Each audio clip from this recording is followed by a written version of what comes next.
and a warm Pacific greetings. It's Monday morning, and no, I don't have Mondayitis. You're probably thinking, gosh, man, Pea, why is Pea smiling on a Monday morning? It's because if I don't smile, then you're not going to smile, and I want you to smile throughout your Monday morning, and it's the best time to smile because once you set that tone for Monday, that's your tone hopefully throughout the whole week. This morning we've got our awesome #1 producer Ryan in the house. How are you this morning? Yeah, very good. I started with a smile as well, so hopefully it takes me through the week. Yeah. I had koko and bread this morning with mum and dad, so that was a good start. But you know, dad always kind of dampens it with you. You forgot the sugar. I'm like, Dad, just be happy I made you koko, man. But nah, it's been an awesome morning. Unfortunately, Hana is not here this morning, but that's okay. We will continue to smile. But we've got two amazing guests this morning joining us. Let's cross over, man.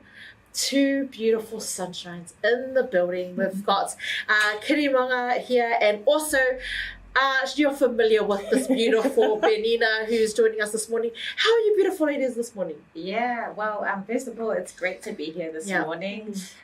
We spoke about breakfast, and I just want to give a shout out to Cafe Chats at Nathan Homestead in Manurewa. Yes. They have good coffee, and they have this cheese, like a loaded cheese scone, and if you're hungry, you must go there. And at the moment, they've got some art exhibitions going on. But yeah, just really honoured and you know, privileged to be here this morning and share space, and really looking forward to our talanoa. Yeah, I'm looking forward to it. How are you, Nina? You're not it's good a to be stranger. back. I think I have been away for a while, but it's always a safe space to be here with you guys. It's a lot of smiles, but again, it's good to be back. So nothing's changed much since I've been away. Yeah, it's good. It's good to see you both. What do they normally say? Which simply means the sun is shining this morning. The beaming lights that come with these two beautiful guests. Oh my gosh, it's going to be a great week. This morning, as always, we start off with a positive quote. So I'm going to start off with my positive quote, which is like this: life is 10% what happens to us, and the 90% is how we react to it. I'll say it again: life is 10% what happens to us, and 90% how we react to it. And I think for many of us, the way we react is generally going to make up for the rest. So if you're going to react in a really negative way, well, you can pretty much guarantee that if there was a negative situation, it's going to be 100% negative. Whereas if it was 10% negative, what happened? If you respond and react in a positive way, it's going to be 90% positive and 10% negative. That's my take on this quote. So this morning, if it's that 10% that's like niggling away at you, use that 90% to respond in a way that you know that's going to make it beautiful and all rainbowish for you, if that makes sense. But yeah, what's your guys' take on that, Ryan? No, that's like, I 100% enjoy that quote. Like, if the 10% is a problem, use the 90% to solve it. Yeah. Like, positively. Don't fill that entire 100% up with negative energy, because that's not going to help anyone. Yeah. That's good. Ladies, what are your thoughts? Have you ever had a situation where you've had to apply this mathematical term, I think it's just a really good insight to control the controllables. Yeah.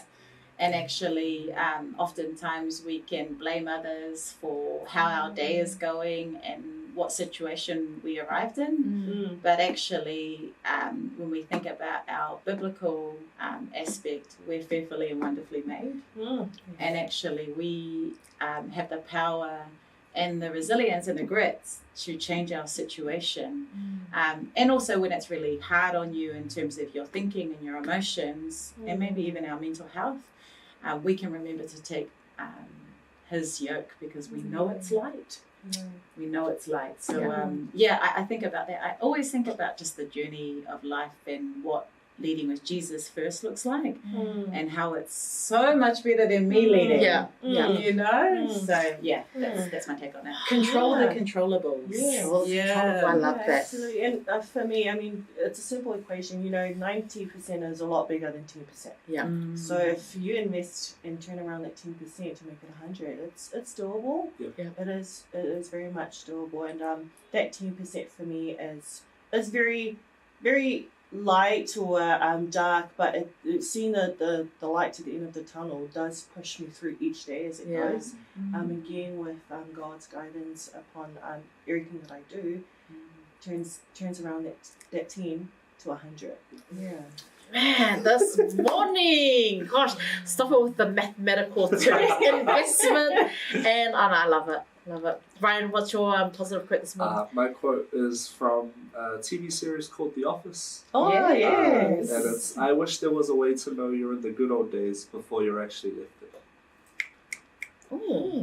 So it's a quote about being present and appreciating the present. Because if you do go to the future and you didn't appreciate what happened in the past, all you got to do is remember it. Like that's all. I know, it's the crossover.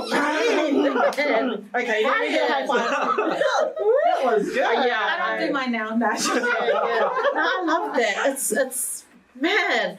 Ryan always has so Ryan's our guru when it comes to movies, and he takes his and I like that. It's his, this is his thing, it's his trend, it's his it's how we know this is Ryan. So we do the quotes for Ryan? Yeah. He's just like Ryan. So this is your you. Can I ask who actually said that in the movie, in the series? Andy Samberg. Yes. And it was towards the end of the series. The series? Yeah. So he was reflecting over the whole series, but he's just such a character anyway. And I always look for quotes from TV shows and movies because that's what we mindlessly absorb. Yeah, but there are good point. there are messages, even like comedy shows like The Office. That's not the type of sentimentality that you would think to get, but it's there. So it's kind of like the whole Facebook throwback, Yeah. If you're looking through your Facebook memories, were you appreciating that time? Or is this your only way of remembering it? Shucks, I like it. Yeah. That's a bit of a wake up call for us this morning, eh? No, I love it. Thank you, Ryan. Did you have any? What are your thoughts on the quote? I actually have a thought that kind of extends from that and thinking to being a great ancestor. And how we what we do today in terms of being present and in terms of thinking about the future will impact our future generations. And so then if we are extremely present and extremely purposeful in the now, that impact should be able to be felt in generations to come. 100%. Oh, no, I love that one. Sorry about that.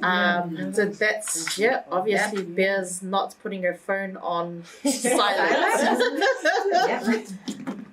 No, I love that. Thank you, Ryan. What are your thoughts on that, Nina? Did you have any thoughts? No, I think, it's just me personally and how I see where I've come from and I've progressed and got to where I am now, just purely letting go of, my past a little bit and just focusing on the future and what's ahead of me. So, and for me, that's the positive side of where I am now. It's just seeing the future and what I can do. And our ancestors have played a huge part in that also of where I am now. But again, it's good. It's good. No, I love that quote, Brian, because I think a lot of my life, leading up to where I am now, I didn't appreciate everything that was before me. So now I'm sitting here, and so it's people who know me well will know that I post up a lot of throwbacks, and because the memories were good, but did I appreciate it? No, I didn't.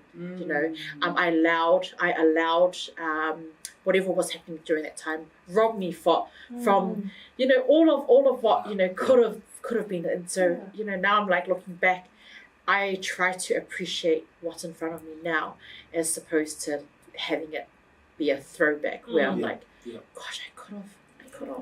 You don't want that. I mean, it's okay, But man, when you sit there and you're like, that could have been, just enjoy it, because it does affect how you look at things in the future. But man, pretty powerful morning so far. We'll cross over to Kitty, because I know that she's got something great brewing in there. I don't know. I should have went before our brother, but yeah, okay, I'm going to read it to you. I knew what I was going to speak to, because it's what I've been leading with, particularly in this season. Yeah. But it's by Sheryl Sandberg, and it says, when you are offered a seat on the rocket ship, don't waste time asking what the seat it is. Simply get on. Wow. And I think about just us in general, like our people. My dad's Cook Island, my mum, Cook Island Māori, my mum's Māori, Balangi.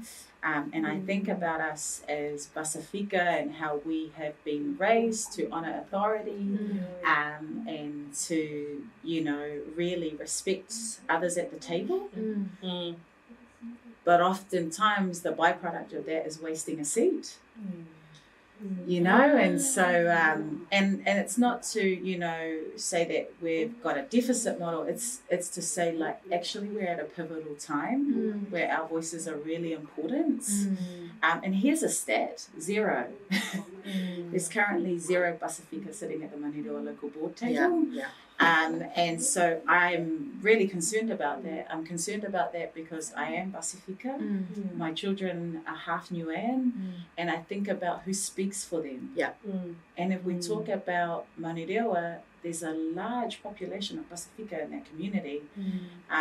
And so I think about the seat. I think about the seat every single day. I think about the seat right now. You know, so whatever room I walk into, I remember that, first of all, it's an honour and privilege to sit at the table. But actually my purpose for sitting at the table is to create more seats for my people so that they can privilege their voices and we can create a space for Pasifika and Māori to be the leaders of tomorrow. Amen. Yes. It's difficult, eh? Like, I think we just kind of often think, like I'm famous for just kind of like passing the buck and just kind of like, I know that it exists, but I'm like, does it affect me? I'm too tired to think about it. But now that you're in this, and now that I'm in this space, I know how it impacts me directly and how it impacts my family. And this seat that you're talking about, it's important. And so it was just as important as being in this seat that I'm in now. I think, you know, my family, you know, they support it, but they also kind of look, how is it that this seat's going to affect us?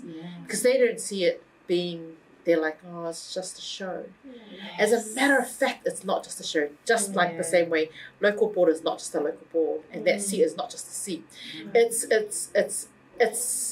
an avenue to a world that we just don't know. That's beyond our understanding. It's like me. It's like this. It's this, the colour of my skin and the way in which I talk and, you know, the essence of my blood and where it travels from. Like, it's so much more than that. And we're so quick to tear our people down. And, like, you know, I think about, you know, if you think about the swampland, the way in which the reeds survive in the swampland is because they come together and they hold tight. And, like, now more than ever, like, I just feel it. Like, I feel the Holy Spirit saying, like, this is a time where we need to be unified and, like, you know, extend mercy and grace to your people. Because right now we need it, man. We need it. Oh my God. I'm like Monday morning and I'm already feeling this. It's like, nah, this is good. Nah, thank you for that. What are your thoughts on that, Nina? No, it's just reflecting now, just from the work that I've been doing within the space that I'm in my seat at the moment. So just recently we've managed to put legs into a collective that I'm part of, which is called the Re-Up. And just hearing what Kitty is talking about, you know, us coming together. That agreement was formulated, or that collective was formulated for us, education, our Pasifika people who are in this collective to come together to help tautoko or help awhi or young ones to help staircase them or pathway them into options of either education, training and employment. So now I'm thinking, okay, so this is how I'm going to be able to fulfill my seat or fulfill my cup in this space, because it is important in the seat that I'm in, so that I'm able to give the opportunity to use it for our young people. Yeah. Shucks, yeah, it's important, eh? Yeah. Like I think we often water down our who we are and our space and our seat. As a matter of fact, it's so important. And even though the outside world is like, oh yeah, but is it going to affect us directly, or how is it going to? But I think if we change our mindset and say, how is this going to impact the wider community? Because that's us. It's our ainga and it's our village, taking care of each other. Yeah. It's how we live. Yeah. It's going back to our indigenous roots. It's decolonizing our mindsets and going back to, actually us knowing our neighbors. I think about crime and I think about how it's on the rise.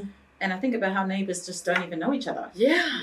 And I'm like, damn. I remember going, Mum, running out of sugar and being like, Kirimangu! And I'll be like, yes, running from outside, from wherever I was. And then she'll be like, take this cup to Auntie Marada's and get us some sugar. And then I'd take the cup, run across to Auntie Marada's house and be like, Auntie, can we have some sugar? And she's like, do you need anything else, baby? This is not like actual whānau, but that's what we created. I know. I love that. And it goes back to Ryan's quote as well. Yes. Just connecting it, when you just think about the good times, we've lost all of that. It's time to funny, I was just thinking about it. Yes, we were actually like that. I mean, growing up in Samoa, that's how we were. Yeah. And then coming to New Zealand, it's very different. It's no longer there. In Samoa, I would imagine that your next neighbour, or whatever we call it, next village house would know Nina comes home about this time. Absolutely. And so then if Nina doesn't come home at that time, it's a red flag. The village is starting to talk. And we've got to go back to that village mindset. I think it's important. We're talking about because I grew up in GI, Glenminus in the hood, and it was the same thing. I'll get home just probably 5 minutes late, and my mum was like, shopping centre. What time? And this is whereas nowadays, and we're just talking because we're currently doing a mini renovation for our house, because the market and everything. So my sister's purchasing her first home. Wow. And we're doing all of this, and we've got this trampoline that's not going to add any value to our house, right? And it's kind of like, okay, well, we need to move it. We're thinking of busting this trampoline down, and we think back to our memories as we were growing up as children. Our next door neighbour had a trampoline, and we used to transfer the trampoline from his house over the fence to our house. We did that. That was a shame. Because we couldn't afford a trampoline. And Barry was like, Carl, we'll bring the trampoline to your house. What, really? He goes, yeah. And we'd transfer. And as soon as because Barry was Māori, and as soon as Barry was angry, bring my tramp back. So bring my trampoline back. So I was like, take your tramp then. But that is what so we're thinking, instead of breaking down this trampoline, we're going to take it over to our neighbours, because we know our neighbours. So we know our neighbours well. And I think we've only recently started to form a bond and a relationship with our neighbours, our other neighbour, because, she went into, a little bit of, ran into a little bit of hardship, and she needed us. So, and then, as a matter of fact, we needed her. She's a qualified nurse, and so she's it's and this is what we also we need to get to know each other again, not through Facebook, not through Instagram, not through TikTok, but on that level, face to face, because that bond is really. Oh my gosh, that was so totally off topic, but that was a bit funny. It's just I'm thinking about it now when I'm with my choir. I think I might change mine. Right, did you have any thoughts on this quote? No, I'm just listening to the conversation here. Like, it does take you back to a place where things were a lot more comfortable. My grandfather used to live in a little cul-de-sac. Yeah. And it was mostly some of the old residents that would live there. They all knew each other. They were all friends. They would congregate and hang out. We knew who was the annoying one on the street. And when everyone else had to go have dinner, then you would play with their wives. Oh gosh, I love it, man. How about that on a Monday morning, those throwbacks? Just remembering the good times and how it should be. I mean, man, this connection we have with our community. Trust. We need to bring trust back into our community. We need to start trusting each other. We can only trust each other by relationship. Gosh, what a Monday morning, man! We better hurry up and get into Nina's. It's like, oh my gosh, Nina, your quote this morning. So just from hearing everyone's quote now, I'm just thinking, my one for today or for this morning is it takes a village to raise a child. Yeah, it does. Because for me and how I look at it, just hearing everyone's quote, it just comes back to us coming together. Openly, no strings attached to it, but just purely come together as a ainga to help support each other. Because like Kiri said, Kirimangu has mentioned, relationships formulate trust. And I believe us coming in together as a village will be able, things will happen or turn around. That 10 will become 100%. If we come together as a village. So that's my take, or that's my quote for this morning. That's perfect. It's pretty straightforward. I mean, I think I know I'm living proof that my village, my mum, my dad, my whole ainga,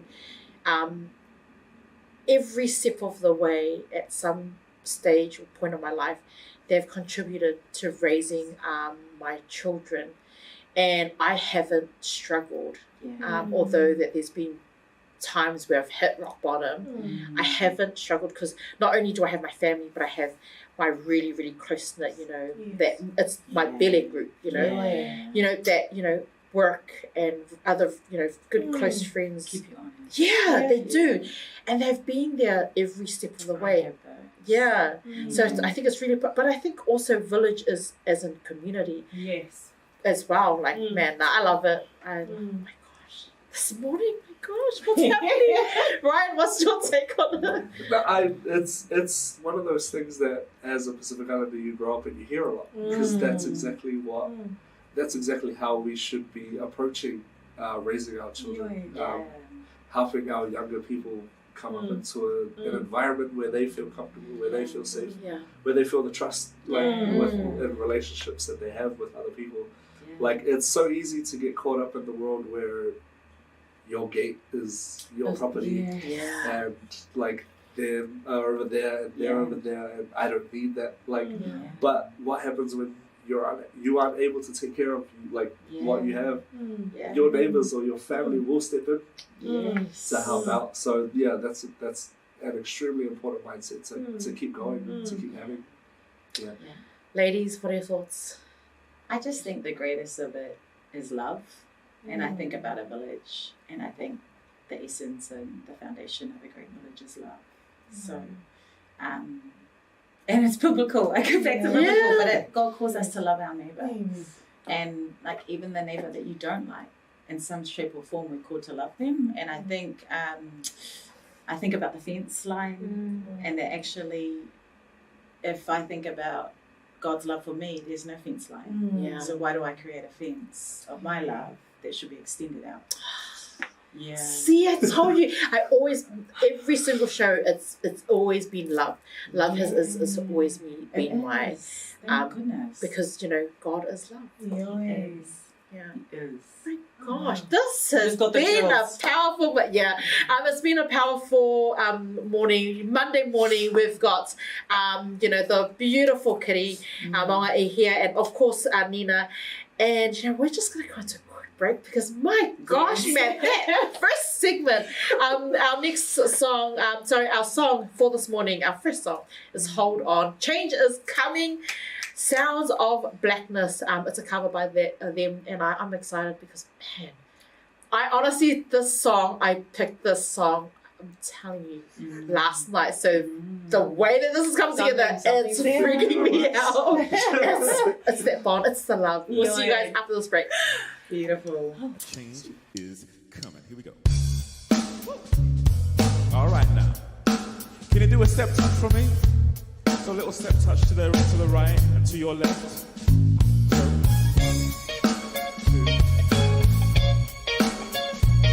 Come on.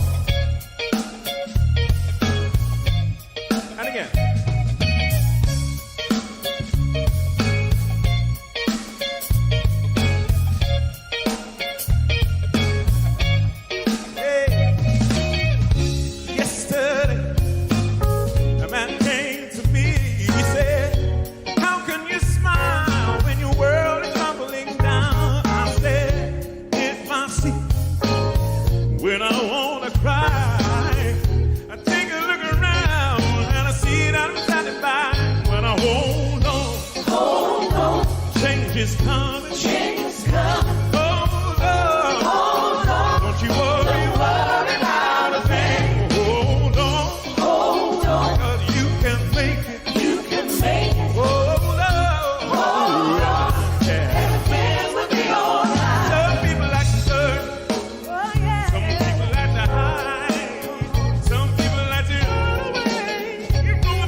And we're back. It's been an awesome morning. We hope the quotes that we have all shared this morning has either created some kind of ruffled your feathers a little bit this morning, because I feel like it should have ruffled your feathers just a little bit, not too much, but enough to be like, Shucks, they're right. We hope that it's inspired you. We hope that this morning it sparks and it ignites that fire you need to get you through this week. It's Monday morning and we have our amazing, our wonderful, powerful leaders in the whale today. We've got Kirimangu, who is running for a local board in Manurewa, and we're excited to see the change that you are about to bring to our community, to our village, to our, whānau. And we also have, we already know she is no stranger to the Bluwave ainga, Nina, who's actually here to support and also to just give her to share a little bit about, their friendship, their bond, their relationship, to give our community, we all trust Nina. And let's be honest, nowadays everything is on trust, and it's, word of mouth and everything. And we all trust Nina, and we know that I hand on heart, I'm sitting here and I met you for the very, very first time, and I feel the love. I feel, I'm overwhelmed with this energy that you brought in this morning, and I'm super, super excited to see this energy applied into our community and poured out into the community of Manurewa. So, I'm going to hand it over to you. I'm going to get you to introduce yourself. Tell us a little bit about yourself, because, I want to know, because you're sitting here, man, who are you? But I want to know a little bit about yourself. Your family, why is Manurewa important to you? And then we'll cross over to Nina and see, get Nina's take, because it's that bonding session for us this morning on Monday. Absolutely. Well, tēnei te mihi mahana ki a koutou katoa, whakalopalei atu, and kia ora nā. I speak the languages that are most dear to me, being Māori, I te taha tōku papa ko Ngāti Mania Poto, Ngāti Mahuta me Kuki Airini, I te taha tōku māma, ko ngā puhi nui tonu, me ona English. So I speak the languages that mean most to me, because my dad is Cook Island, my mum is Māori, and so is my dad, and my husband is full Niuean. And so that's just the essence of who I am, and I always pay homage to my ancestors who have paved the ways that I can be here today. But who am I? Ko Waio. I am wahine that has spent the last 25 years in Manurewa, but I was first born in Otara, so I'm a Southside girl through and through. Raised in the heart of Southside, which I would call Otara, but then moved to greater places, Manurewa. My kids, I have 3 kids, Mila, Alofa, and baby Tairi. My husband, full Niuean. And just a bit about me, I work in head social services alongside Penina. I've been serving my community for close to 7 years in the social service space. I guess I see the direct impacts of what poverty looks like in terms of our ainga in Southside, predominantly Manurewa. And at the moment, I'm also part of a collective called Manaki Rangatahi.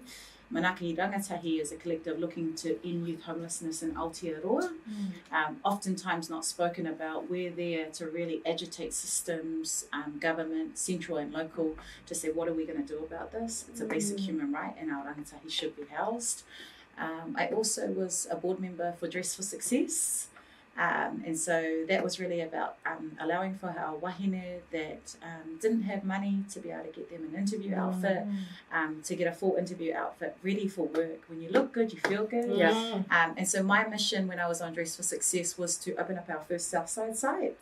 And to me, I was like, yes, I want to be a part of that, because our people at the moment, I think the biggest issues in our community is crime, which is poverty related, access to good services, access to good education, access to just good support all around, and then also being able to deal with the cost of living. Like all of those things are really just kind of in this pot, and we've got to figure out how we can drink it so that it is our ammunition and not something that tears us down.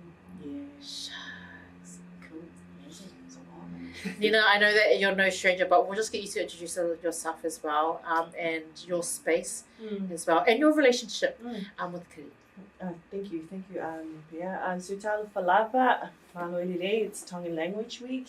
So my name is Penina Schmidt. I am the youngest daughter of Omo Peter Schmidt and Karameli Schmidt. So my current role here at QES, or Quality Education Services, is I'm the Life Learning Manager.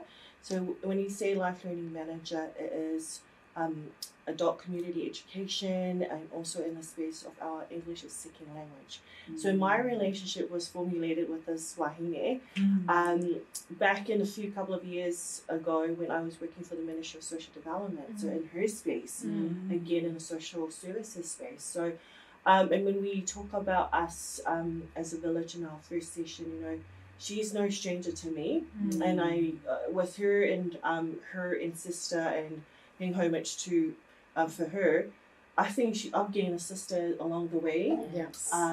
Since me working in the space I am now, she's actually drawn me to where I am now. Yeah. US because of her and my relationship with her, and purely because of the work and what she's doing in our community. So, when you say role model, she will be a perfect role model for me, for any of our waine or any of our young ones who are out there. So because of everything that she's doing in the space that she's in. So again, like I said, she's a sister to me. If you say if whether or not she's Samoan at heart. Yeah. Okay. You know, I had a cruise in intermediate. I must share this. But So that's pretty much me, and talking a little bit more about my relationship with Kitty. So.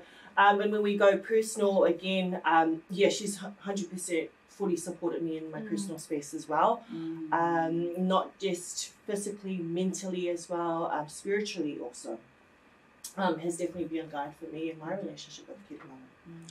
So yeah. This is weird, like listening to something. I'm getting a little bit hot now. I'm like cringing a little bit. But you know what? This is our Pasifika. This is what it's like. It's we always like, oh no, don't say it. Like, we hate praise. We hate praise. But I think this is actually my first time openly speaking in this forum, uplifting another sister of mine, because naturally, and I would have said it or mentioned it in our other podcasts, is that for me it's a struggle to talk about myself. And that's culturally. And just recent experience also that I'm feeling is that's what my barrier is, or that's that is my problem. As a Samoan young woman, is that I don't do that often as I should. Why don't we? I think it's just our nature just to be very humble. And I think that's how we were raised. I mean, we're all like that. Ryan's like that. Everyone is. You know, I think we actually spoke a little bit about it. This is going out of topic, but we do have someone in our team that we kind of openly discussed the differences between, you know, being Balangi and Islander, and we actually asked him a few questions, and he answered them truthfully. Great. And we were quite shocked because I don't think we would be able to answer these questions truthfully because we would have found a way to sugarcoat, if not fully, just to make sure that it was acceptable to the ear, if that makes sense. You know what I mean? Even the way in which we talk about our richness. You know, it's kind of we take the power away from it just so that we don't look too big in front of everyone else. Because in some sense, parts of it, it's frowned upon in a wider community. Let's celebrate us, man. Get out of there, man. Let's celebrate us. Let's celebrate our success. Let's celebrate our failures too, because man, those failures are also gonna uplift you at some stage of your life. But this is not about that. So we're celebrating something else. We're celebrating this beautiful wahine who is in this space. But first things first, why? It's always the question. Great. Why? Why the local board? Why are you doing this? We already know how exhausting this space can be and how it would affect you. No one else will know and understand everything that goes on behind the scene will affect you. So why is it important that you serve the community in this way? Yeah. Thank you for the question. It's a two-part answer for me. I think for me it's about representation. Absolutely. Yeah. And the sphere of representation to me has, when you set a seat at the table, if I look at this plant, whatever angle I sit at, it has a different representation depending on where you sit on the table. And so when I think about representation, I represent so many things, right? Like I represent Pasifika, I represent Wahine, I represent Māori, I represent Yue, I represent so much more. I represent the hood. Yeah. I'm not from the nice parts of Rewa. I'm from Clinton Park. Clinton. And I also represent like testimony in the fact that actually meth affected my family, and we went through like mental health. We went through addiction and the pain that causes. And so I actually live this out. I know what's impacting my community, and it is no joke, people. Like our people are like getting destroyed by something that actually our politicians don't want to talk about because they probably don't know how to fix it. Yeah. And you don't know what to fix if you don't know what it's about. Yeah. You know, like I just finished like going to a transitional housing space with someone that sits in like a pretty up there role. Yeah. I go to the transitional housing space and it's cool, you know, it's a space where our people can get housing. But the first thing I smell is heavy weed. And I'm like, oh, someone's got the good. But actually, I'm like, damn. So like that's happening, and then we leave, and it was a really good visit, and we get through the formalities. It's not our space, but I say to him like, did you smell that? You're like, did you smell that? Like I smelled a solid, and he was like, what did you smell? You know, like, and I'm like, and that's what I bring. I bring representation in terms of relevancy. I also bring youth and a heart for our youth. I bring a heart for our youth. And so I think my faith and the moral compass that brings will underpin the way in which I navigate sitting at the Manirewa local board. Manirewa doesn't need another politician. Yes. It doesn't, man. Like, everything is politicized in this journey, and the only way we can change it is if we mobilize the vote. So I'm not here to be a politician. I'm not standing to be tomorrow's Jacinda. That's not where my heart is. I'm about localizing local initiatives, privileging space for my people's voice, so that we can see the change that they deserve. I'm Ryan, please. It's I am lost for words. You're basically you just want to be the heart that beats in a community that is worthy of having a leader who can serve at that level. But and be who the can people connect. at that table for you when you need me to be. Oh, I love it. And that's it. Because it's not nice in there. Yeah. But I'm strong. Yeah. I'm gritty, like. And you really need to be in like the politics space. 12 rounds, Yeah. man. And you need to like finish strong on the 12 rounds. And I think it's coming down to level. So Yeah. it's love, and like you said, you'll get gritty because of people that you love. Yes. Yes. Yeah. And and I love what I love is I love that you've shared your experience, your personal experience, because you're right. How is someone else that lives, on the other side in a nice area, in a nice, Safe area, who is all the never, cameras. I heard about that. I'm like, is that where our money went to? Yeah. To keep an area safe? Yeah. Shucks. Yeah. That's it breaks my heart because I shared as well with other members who are running for the local board how I've also lived in Manurewa for approximately 15 years, I think. About 15 years or 16 years, and not once have I ever kind of like, I didn't know where I could go, or I didn't even know that there were any changes in my area, and we don't see we don't see the changes. So to have someone like yourself who is who's got that passion and the drive. I'm looking forward to it because, shucks, yeah, I wouldn't mind getting a surveillance camera outside my house. Yeah. And can I tell you something? It's actually a strategy in the local campaign. Yeah. Like they hit the gardens, they hit Wall Downs, they hit Weymouth, not the up this end, the down the end where all the rich people are. They hit Hill Park. Who cares about like us? Yeah. You know, like us. You see, like on that, they would go to those areas because those people would vote. Yeah, that's it. Because the people in our communities don't really They know. wouldn't. They wouldn't go out and mobilize enough to have the seat. And that's something that we really need to help improve the visibility of what the local board does. And I was thinking also, because I lived in Mararewa for about 5 years. Best years of your life, they say. Yes, absolutely. I know all the right takeaway shops just to go to in Mararewa.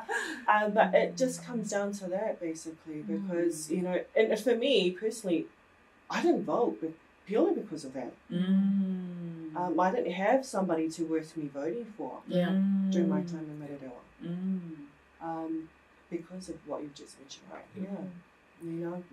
Yeah. Well, then, going off that question, I mean, there's certain areas who are not familiar with the local board and what it means to them and how it will affect them. Yeah. How then are you going to ensure that these other communities, our ainga, how are you going to ensure that they are familiar with the process and that they understand the process and that they understand this is how it's going to affect you directly? Because to be honest, I'm sitting at home going, well, I didn't get any surveillance camera. I'm not going to vote. It's not going to affect me. That money or that funding is not going to channel through my Finlayson.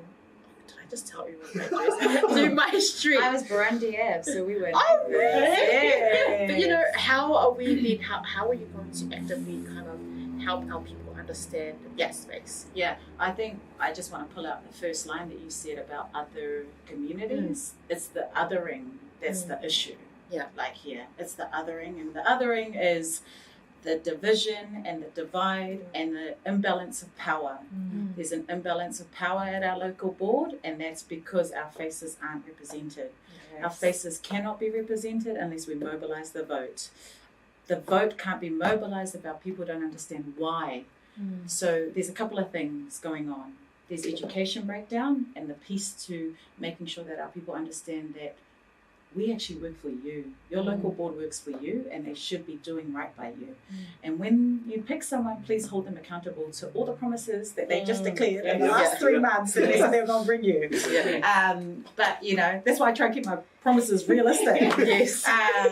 And to be honest with you, how am I going to ensure that community, you know, it's actually all of Manurewa, you know, how do I ensure that all of Manurewa is reached? I think we need to embed a strategy around educating and informing our Pasifika Māori community about the importance of the elections.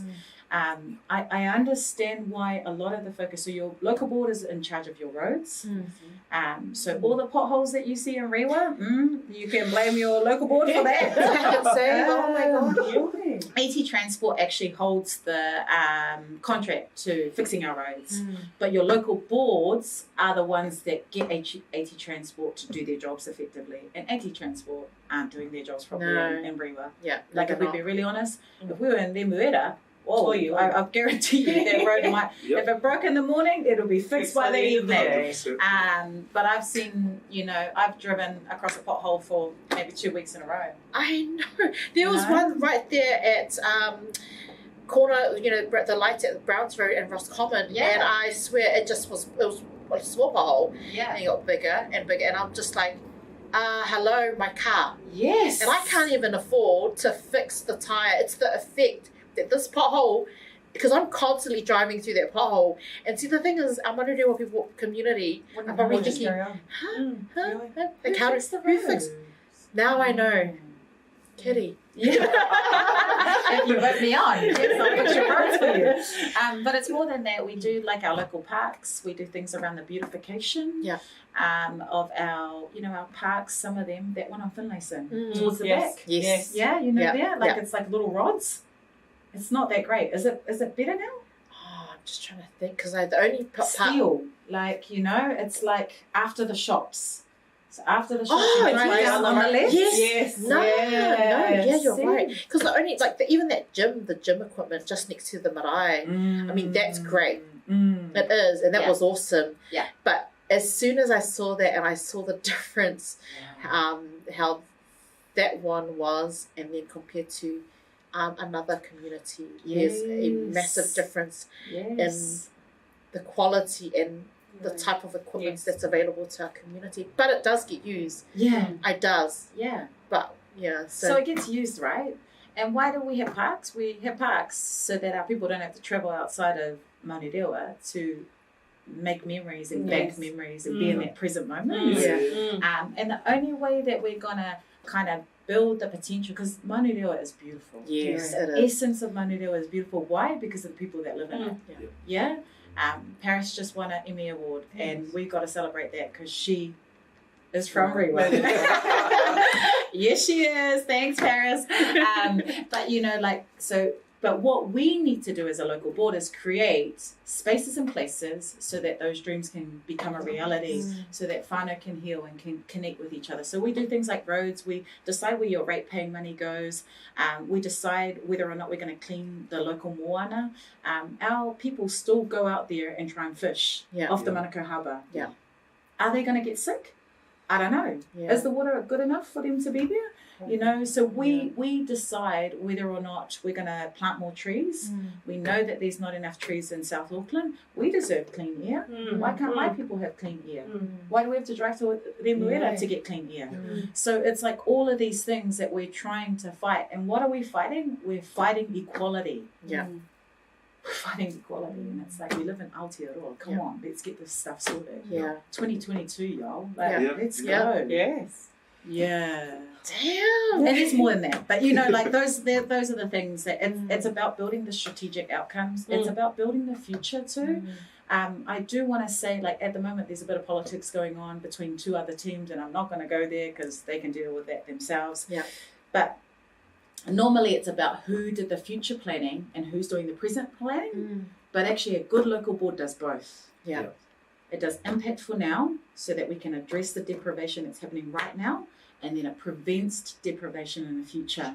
But sometimes when we do plans that are 20 years ahead, 50 years ahead, like our ancestors, by the way, we don't take our people on the journey, but we were orators and we told the stories. Yeah. So let's tell our people the stories that they actually care about. Yeah.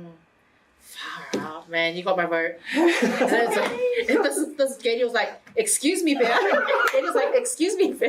Gabriel's gonna be like, you better take that back. Gabriel, it's a great eight, remember? It is. Definitely, we've had the team on here as well, and man, that powerful voice, that powerful energy, that stopped. Yeah. Honestly, I love it. Look, we know this is a very, very common thing that's on the news all the time, and quite frankly, I'm sick of it. Yeah. I'm so tired of hearing ram raids. Okay, we get it. So what's the solution? Yeah. Let's talk a little bit about the crime. And I've seen it.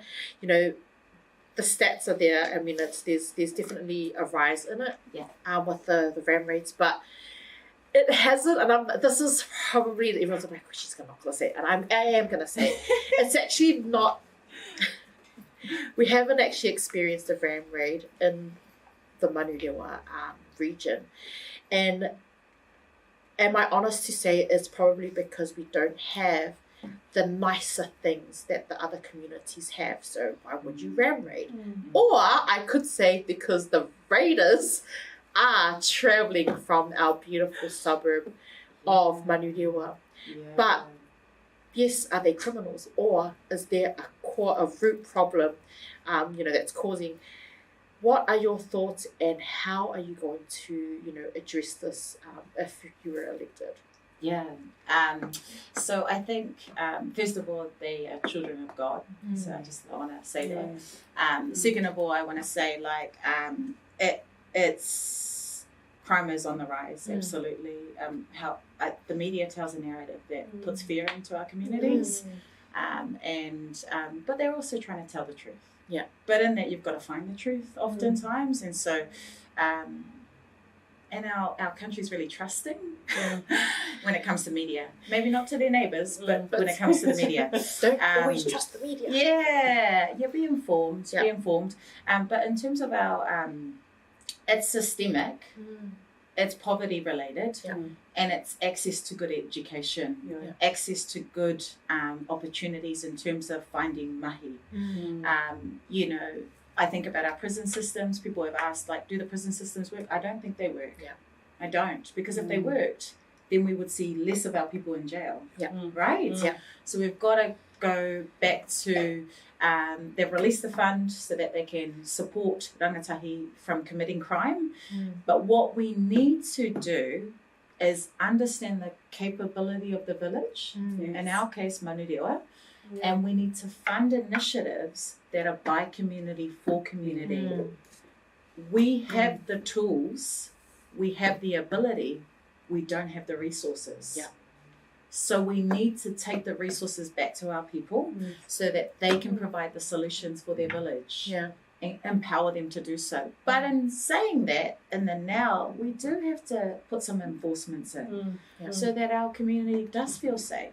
You know, I just met with shop owners and they're like actually scared to go to work every day.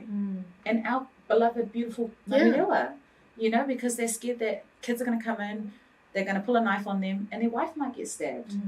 You know, and we're not talking about that. So we like to glamorize the story of crime, but actually we need to go back and go, there is, if my dad owned that store, it's a family. It's a family. It's a family that has served our community for 24 years at the local dairy, and we're now harming them. Yeah.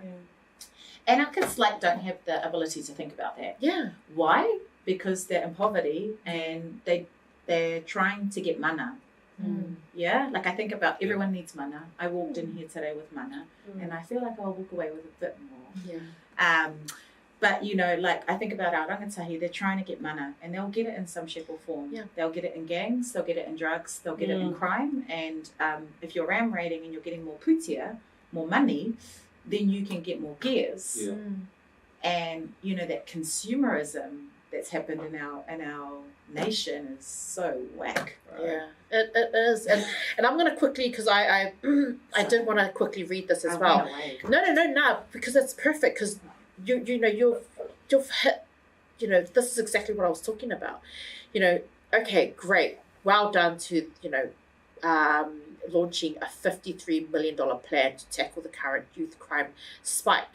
Yeah. I get that. But it clearly states in here that the 53 million, the packages are going to services that already exist. Yeah. I mean, $23 million, $5 million, these are already services that already exist. Yeah.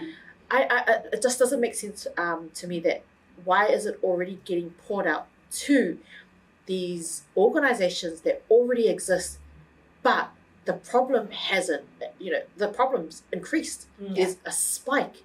So why are you then pouring this money back into the same organization who obviously haven't helped bring a solution in? Maybe it's because they haven't received the proper funding or whatever, but you've given a great example of how this money could be best utilized is to go back to that village type, you know, the aina, you know. Build the champions. Will you then fight for a portion of this 53 million to come back into the community where the community can find a solution? Because like you mentioned earlier in your, you know, your statement, you were saying that you felt you've gone through your struggles, you know exactly what, you know. And I'm not saying that your experience is going to be the same as mine, but it's going to be similar, and you're going to have the heart to be able to, you know, kind of bring that community together and kind of like find, well, guys, we need to find a solution. Yes. Because man, our youth deserve the best. Yeah, they deserve do. the best And for our I've future. seen youth who change their life and who do amazing things because one, they have gone through hell and back and know exactly what it feels like and know exactly how to put their heart in a better place, in a better position, so that the next person that's coming, behind them is going to experience something better. Yeah, the fruits of it. Yeah. Absolutely, Pasifika for Pasifika. You have to go back to just OG Pasifika for Pasifika. Yeah. Māori for Māori. At the moment, we currently play in systems. Our people are the top of the unemployment. The bottom of the educational outcomes, the top of those in prison, and the top probably leaders in terms of the RAM rates. So it only makes sense that it would be our people that would design the initiatives and the solutions to battle that. Yes. But also, I work in government, we're funded by Ministry of Social Development, a Ministry for Pacific Peoples, Tertiary Education Commission, and like a lot of the funding is good, but it doesn't suffice prevention. We're sitting in KPIs, like at the moment in our sectors and in our governments, everything's KPI driven, nothing's like really around the outcomes. Yeah. And when I think about transformation, we need to heal our families. The byproduct of crime is poverty and not having our families healed. And that then has a generational impact on our people. So I think it's a two-part prod. I think we do need to invest back into current services and current providers, but we need to identify who's the best of the best. Who's the creme de la creme, so that we can give them what they need to be able to. I think QS is up there, but also there's other organisations like Māti Huruhuru who are coming up with these like indigenous magic ideas. And then it's going back to the community and going, who's in here, who's working it out every day?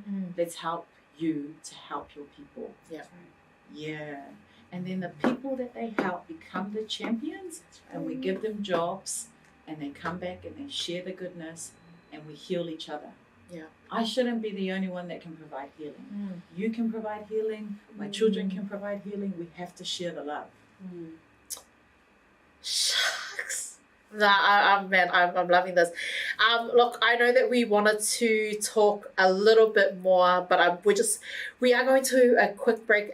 This song is that we're gonna get into our next segment is Never Too Far by the one and only Tai, who's actually Kitty's amazing and significant other, and he's actually got a story to tell, and I can't wait to bring him on the show, but this jam is from him. So stay tuned. We're going to be talking a little bit more about homelessness, and also what about the good citizens of Mananila?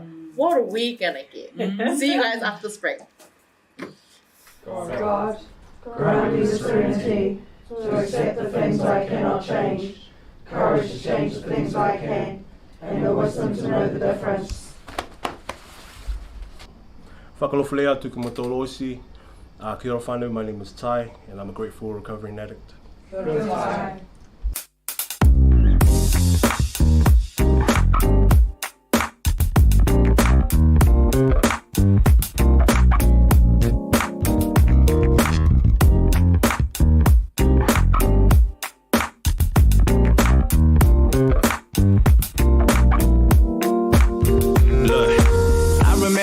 With the changing, back when money was the motivation. Never thought I needed saving on my own tip. Then you came to the rescue like amen. Social media still don't understand it. I don't see nobody happy, just complaining. People buying things that they can't afford now, just to keep up their appearance for the gram, yeah. All those shiny things don't define you. Gotta lose yourself just to find truth. He can take the most broken and restore you. I know it's hard to see hope when you're deep drowning and you're falling, wandering in the desert Moses. But cops told me, never too high, never too late, never too far from His way, never too deep. There's always today,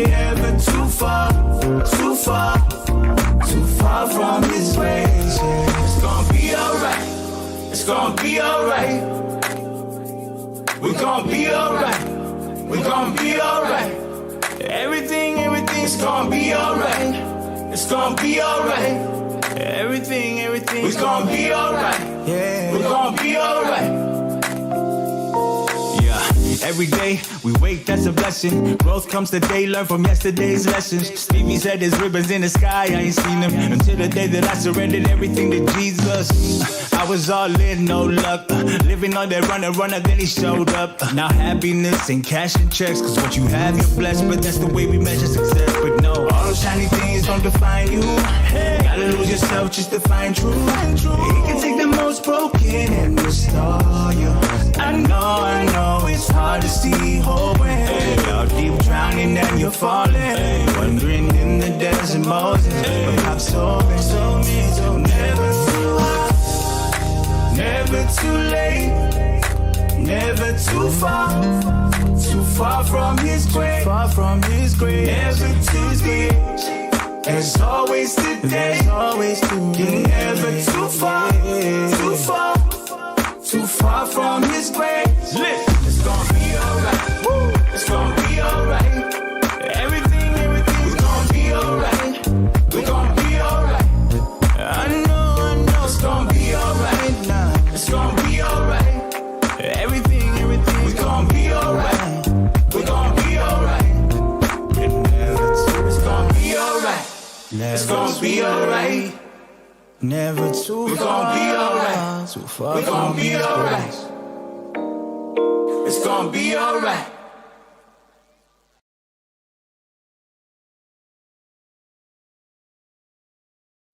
Good. Welcome back. That was Ty.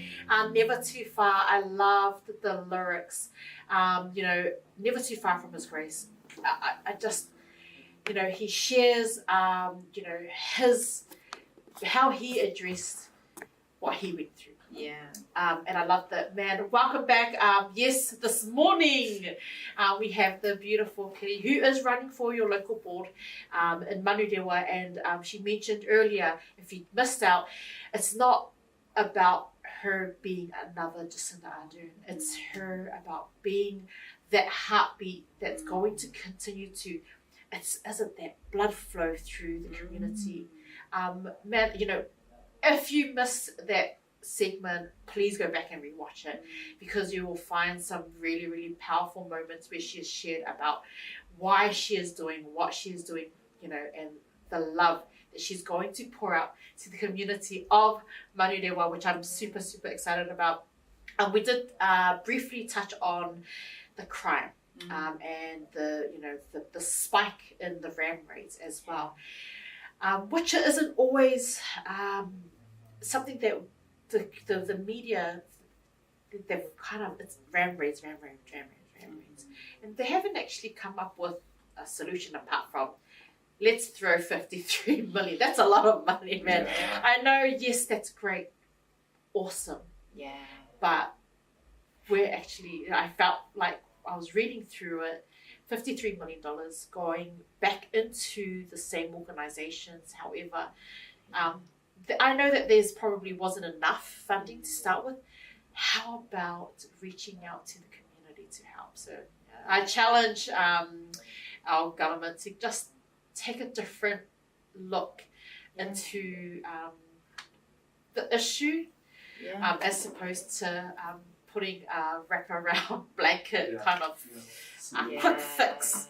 I like to call it a quick fix because, But, if you've spoken, you've given your thoughts on the ram raids, let's talk a little bit about homelessness, because I know I walk through our community. I've mentioned it as well before. Although I love and I feel safe in Manurewa, I grew up, it's the hood, I'm masangi to it, right?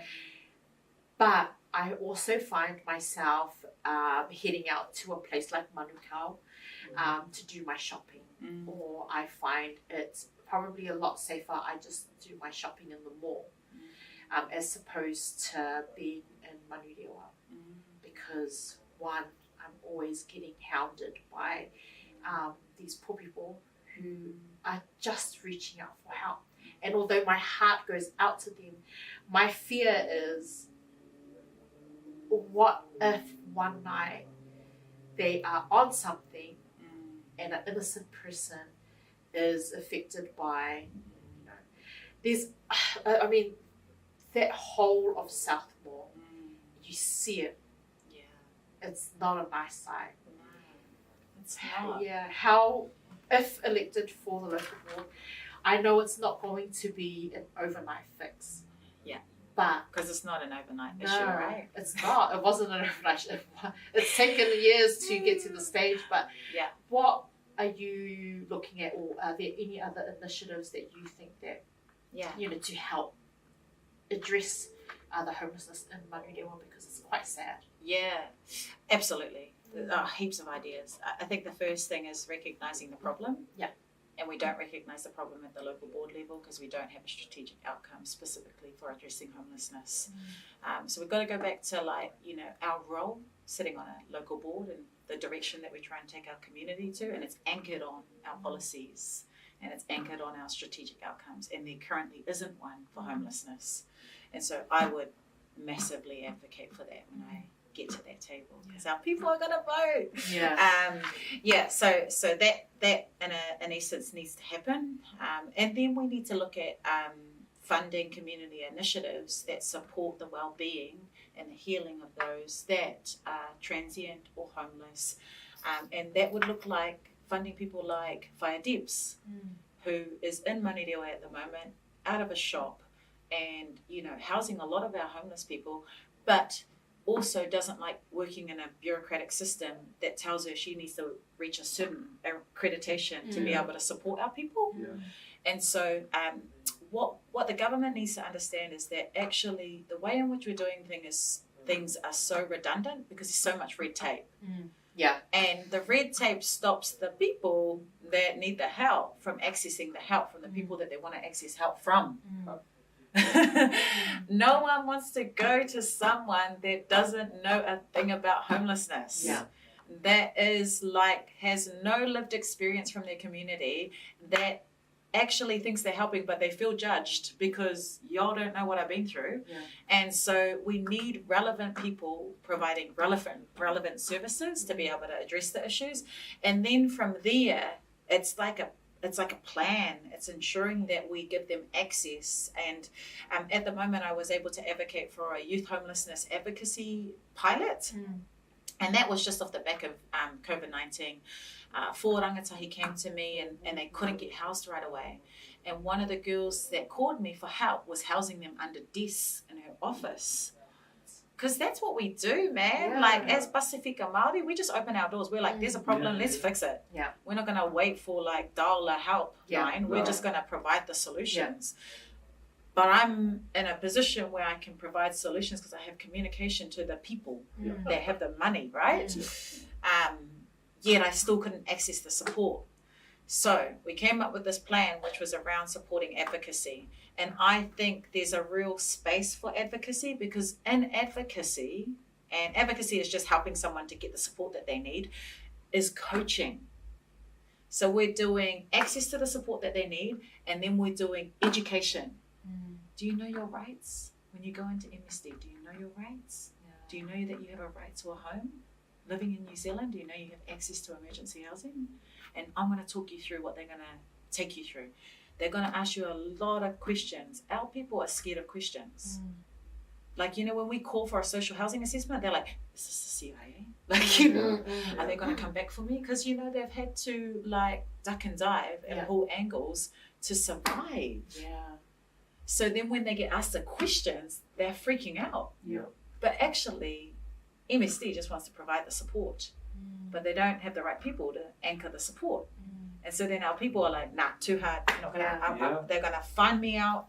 I had to lie a little bit so that I could get the help, so I could feed all of these people that shouldn't be under my care, but they were, and they've been cared for.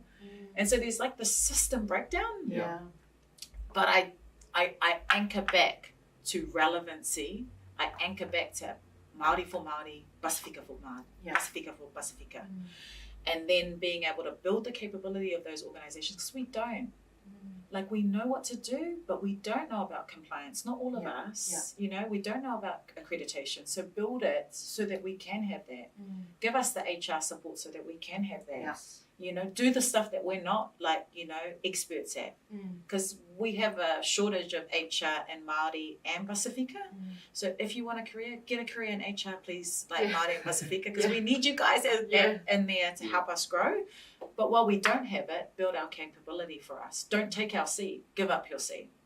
Give up your seat for Māori and Pasifika. If you are Balangi and you are serving people that are not your people, give up your seat. Let someone else sit there and build the capability around that person so that they can take our people forward. Yes. Fully support that. Yeah. Like, it's that simple. And that goes back to who's sitting on the local board right now. And the fact that there's so many Pacifica in Manurewa. Like there was a time where I grew up in Manurewa for a few years, and everyone was Islander on the block. Everyone was Māori in my neighbours. Yes. To then realize that there's no one Pacifica, there's no one Māori, there's no one Indian on no Indians on the local board. There's a small amount of Māori, but but not in correlation to even recognising Te Tiriti o Waitangi. And what does Te Tiriti o Waitangi look like? It looks like partnership. Partnership to me looks like a numbers game. 50%. Boom. Let's just set it straight, you know? And we don't talk like that because it's like, ooh, we should talk like that because, you know, it's got to be like, it should be fair. You know? Yo, that's fair. That's correcting the wrong of the past so that we can come through. You're creating initiatives for my people that don't work, and time, like, hey, it ain't working. That's it. Nothing changes. It's like nothing changes. But hold up. Yeah, change is coming. Because it's it. Like, this is what I mean. Like, entry. Like, I just read it. 53 million. It's there. It's right there. They wrote it. This is the amount we're going to give. This is how it's kind of going to allocate. And I know that there's going to be kind of like that funnel where it's going to be like, wow, yeah, these are the main. You know, we don't see the fine print. But that's always the case. Man, the problem still exists. The issue still exists.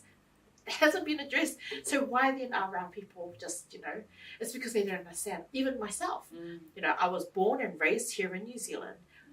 You know, I've got, you know, the education to back me up. You know, I dropped out of school to take care of my family, right? But the same issues are existing. Like, over time, the crime rates have gone up. And also, you know, homelessness. There's a rise of spike in numbers as well. To come on, like, obviously, it's a basic human right. Like, we've got to remember that housing in Aotearoa is a basic human right, yet it's not a basic human right to everyone. So we've got to identify that. We've got to address it, both at a local, because it's a social issue. And oftentimes local boards are like, oh, that's a social issue. That's like more central government. You know, no, we're not going to touch that. But if your community is based on social issues, wouldn't you think you want to kind of address some of the social issues? Shucks, now I can't wait.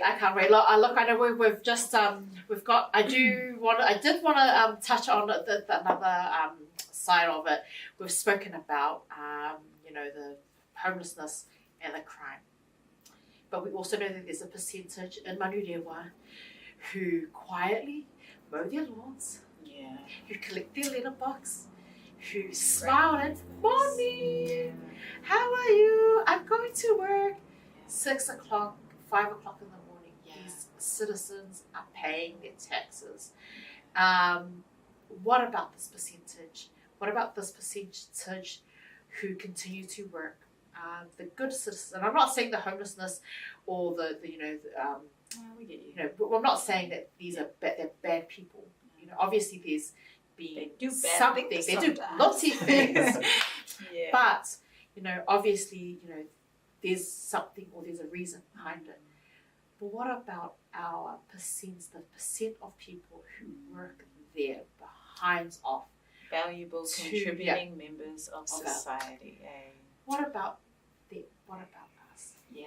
What will the local board do for these citizens, because I kind of feel like there's always funding for, but what about the others? Because I know that even our good, amazing citizens, e.g. myself, e.g. Ryan, Yes.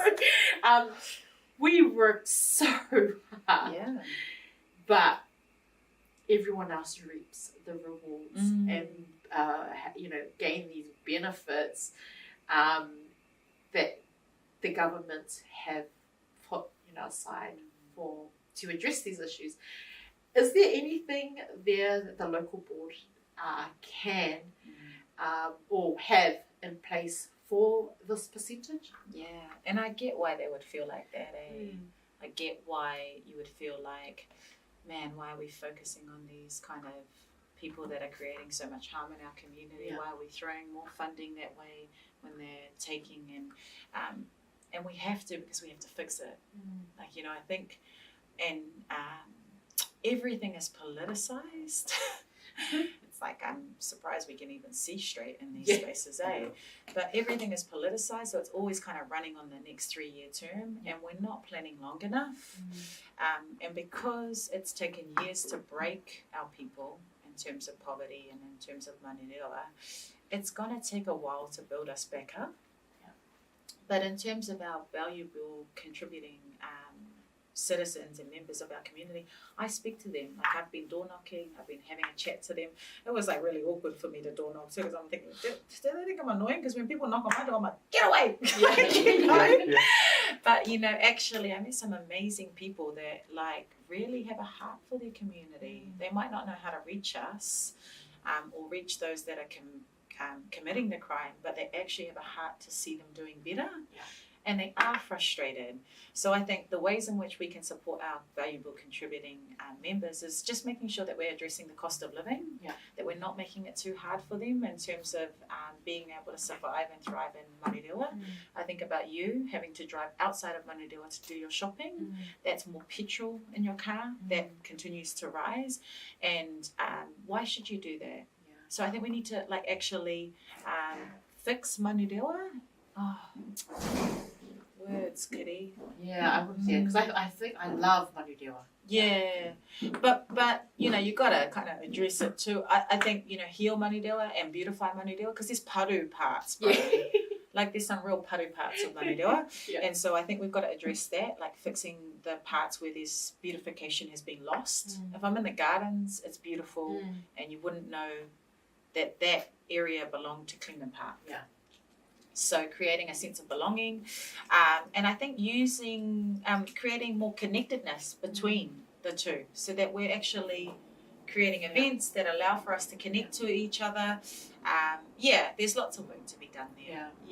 But I want our valuable contributing members to know that actually we can't do it without you. And it goes back the solution. Okay, then you're part of the solution. Part of it. Cool. Love it. Thank you so much, Kitty. You've shared so much love this morning. You've shared so much, a wealth of knowledge, and I can't wait to see the future of Manirela. I can't wait to see my children grow up in a space, in a place, in an environment that you are going to help, build for a better future. And I'm so excited. Did you have any final words that you wanted to share before we wrap up today? Thank you for having me, guys. It's been an honor to share space with you all, and just to our Pasifika community, we're at a pivotal time. It's time to be the champions of your ainga, the champions of your village, the champions of your churches. Get our people to vote. Get our people to vote for your people. Good people with good initiatives, and if you don't vote, nothing's going to change. I go back to nothing changes if nothing changes. If you're not enrolled, go on to the local elections page and enroll yourself to vote. It's really easy. You can do it online. If you don't want to do it online, you can call, message me, Kirimangu Tautogia at Facebook, and I will help you. Don't let not registering be the issue that you don't vote. Mobilize it now. make the change, guys. It's been a beautiful Monday morning. It's been powerful. You know, I'm you know, this morning really has we're both overwhelmed, myself and Ryan.